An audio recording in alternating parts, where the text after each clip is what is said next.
Lumabas lang ako bigla sa bahay nung ayun sa bahay. Ayan yung mga kahoy natin. Sinusunog natin yan pag gabi. Nagbo-bonfire tayo. No? Katulad kagabi, nag-bonfire tayo habang naka-live. Mamaya, pag hindi ako inantok, magla-live tayo kagad. And ng gabi, magbo-bonfire din tayo. And then gusto ko lang lumabas, no? This is one thing that I'm so happy and I'm so blessed that I can experience this. Alam niyo yung pag lumabas kayo ng bahay, gusto mo magpahangin. So what we're doing is we're always live umaga, hapon at gabi. Tapos syempre nakakapagod din mag-live and then minsan it's very draining.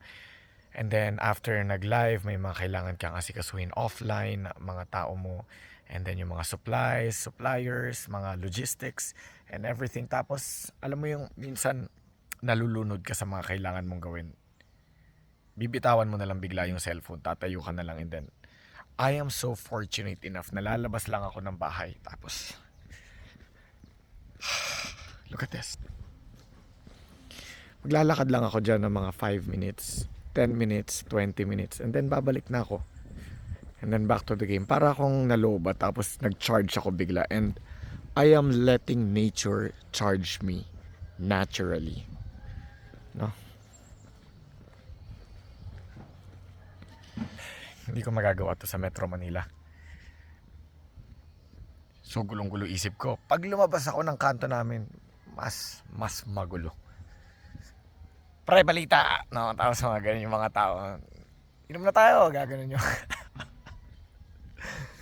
oh, mga taga sa amin pa. Look at this again.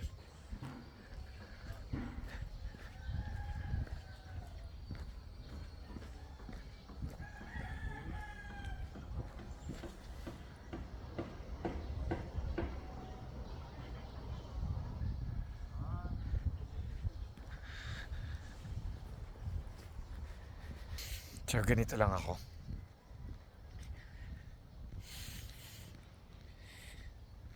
Ganito lang ako and then babalik ako mamaya. After 15 minutes, 20 minutes, babalik ako. And then live na ulit and then or talk to the suppliers o yung mga ibang kliyente offline. And parang ready ka na ulit. Kasi nakapag-charge ka ng saglit. No? It's very, very nice.